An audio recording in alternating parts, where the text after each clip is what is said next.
All good. Mike, what were your thoughts on that one tonight?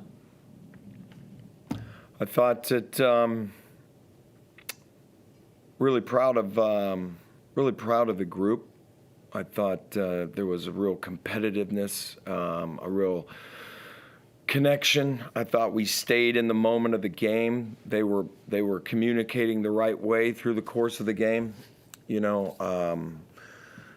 and we're really trying to solve the problems out there that were presented, and couldn't be more proud of a bunch of effort from a lot of guys, right? And I want to sing the praises of a lot of those guys, the workman efforts by Sunday and Ice, and but really there's the bright shining edge of this thing would be the bench guys, right, that haven't had a chance to play a lot of minutes. I thought their minutes were extraordinary. Keanu Rasmussen, and first real significant role within an NBL game. Showed a lot of poise for a young player. Change of pace, passing, being able to defend. His quickness stood out there on the court. I thought Nick Marshall had done some really good things. We haven't seen Lat play for a little bit. Couldn't be prouder of Lat and his rebounding and his defense and moving the ball. And I also want to point out Ben Gristy. I think it's really, really it's easier sometimes for guards because they have the ball all the time, for their skills to transition into a game setting. Bigs don't get a lot of minutes. It's hard for you to duplicate player development in a one-on-0, one-on-one situation. He's been working his tail off since the day I got here. Couldn't be prouder that he had some really positive minutes and impacted the game for us. You would have had a lot of time to think about how you were going to run your subs and your lineups this week, obviously, knowing that you had your two out that you did. Take us a little bit through that process and how you sort of came to the summation of who to put in what role and that sort of thing, more on the surface side. Yeah, I mean, you're just trying to solve the puzzle a little bit. Playing combinations, you've seen different lineups and different guys playing, but you're trying to mix and match it a little bit, and you're also looking for who you think spreads the floor and plays well together for our group, along with who they have on the floor. So you kind of figure out kind of a rotation and a plan, and you think about your defensive assignments and how you want to defend with certain lineups and what you run offensively, and then then they run Magne the whole quarter in the second quarter, and your whole rotation changes a little bit. So things happen, but like I said, the group at practice this week, a FIBA break, it's kind of an interesting one for me to kind of go through the break, and you have some time to kind of put the group together, and you can look at different combinations at practice. And you saw some of those things and some of the positive things out there. And then, unfortunately, there were some possessions that didn't go our way, and there was some dead possessions, and probably that manifests itself in a lot of different ways on the box score when I'm looking at it. But you see a lot of guys trying to do the right thing, trying to move the ball to the second side, try to attack closeouts. If there's one stat that looks, we're only 12 of 15 from the free throw line. We usually shoot way more free throws than that.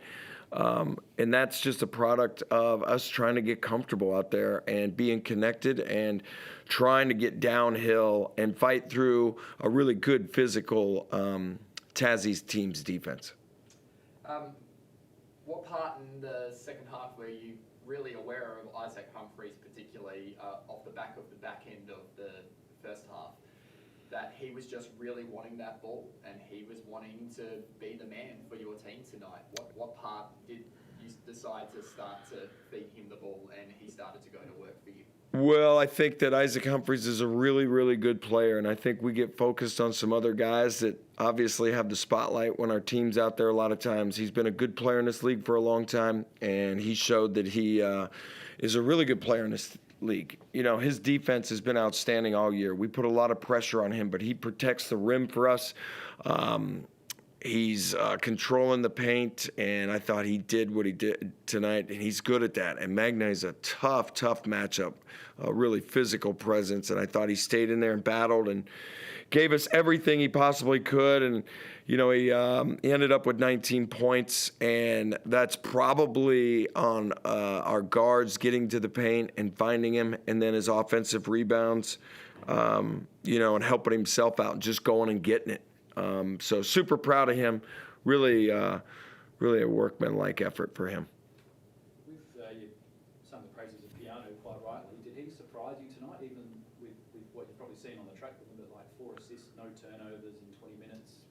Well, you're hoping as you're developing young players, and I was just talking to the coaches and management and everybody downstairs. We've watched him grow even since August, and you know, him playing a point guard position against some really talented guards out there and a pace that is really fast. It's probably the fastest game that he's been in his life. I would imagine, you know, you feel that as a young guard when all of a sudden, you know, it's like sucking air through a straw at times. You just can't get your breath, and that's why we put him in early, and that's why we gave him a break and tried to get him, you know, back into the game. And I think that once he got in that second time, you sort of felt him settle in a little bit, and we tried to make sure that like DJ and Sunday or some sort of combination of some veterans were out there with him.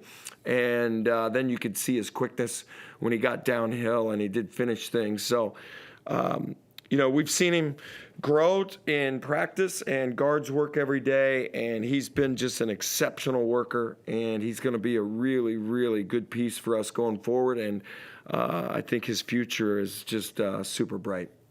It's been a long break, obviously. You know, you come from the NBA where 3 days is a long break, but it's been 2 weeks and a lot of fallout from that Melbourne game. Has it felt like a really long one for you personally? Probably on one hand, it's felt like 3 years, and on the other hand, it's felt like 2 days. You know, as you're just kind of grinding through the different scenarios, and you're trying to prep your team to get ready to play. And, you know, we really, really wanted to protect our home court, and the fans were awesome, and you know, the guys tried. We were trying to get back in that game, and you know, we had a couple of shots to kind of get the lead, and fortunately we missed a few, but you know, their effort of getting back and defending and collectively rebounding, and there's really a lot of positives defensively. You know, in the last 3 quarters when we gave up 14, 17, and 17. So there's a lot of things that take away from that, because that's got to be the one thing that we've got to move forward and improve on is our defensive effort. And we get an opportunity to go on the road and try to do that. Go ahead, Jace. Coach, did you feel like you learned a few things that might help you when you get KD and Trez back? Yeah, absolutely. I mean, I think that you know, the silver lining, like I said, is you know, guys get pushed into sort of different roles, and there's been some guys on the bench that haven't played as many minutes probably as they should, and probably that they would like. And you know, when we're playing once a week for so long, I've horsed the starters in games at times because we had so many days off between games. But as you guys all know, our schedule changes here down the stretch, so we've got multiple weeks with 2 games. You saw a lot of young guys that really put in productive minutes. I think this is nothing but a positive for those young guys in our club as we try to improve 1% and move that thing forward. And then when we get the other guys back, we'll open our arms up. We'll welcome them back to the group. We have another job that we need to do on the road this week, so we'll go from there. And your 3-point shooting tonight, not great, and DJ 1 from 12. I mean, is that a 1 out, or do you need to work on that? Yeah, I mean, I don't know how you work on your 3-point shooting, really. I mean, I guess you shoot more at practice and stuff, but I'm sort of joking around there a little bit. But we've been a really good percentage shooting team. I believe we're either first or second in the league in 3-point shooting percentage the whole year. Right? This is a product of when you don't have a couple of your star guys on the floor. So, you know, KD and Trez have a lot of different gravity. and DJ has gravity. The ball has gravity. So you manufacture your three-point shooting in different ways tonight because the ball's got to move from side to side and guys have got to break the paint earlier, where KD plays pick and roll or Trez is in the post and then they have to double team them. So I give our team a ton of credit for battling a really well organized, tough, physical opponent. Our guys tried to move that ball to the second side versus the hedge. They tried to attack closeouts. We had a bunch of open shots. I thought, I'll have to go back and look at it, but my feel during the game was we had some really good open looks that just didn't go down. Now, were there a few possessions where the ball stuck? Absolutely, and that happens during the course of every game. But I think for the most part, I think we take those open shots, and as we move forward, we're going to make those shots. Thanks, Coach. That's all. Okay, thank you.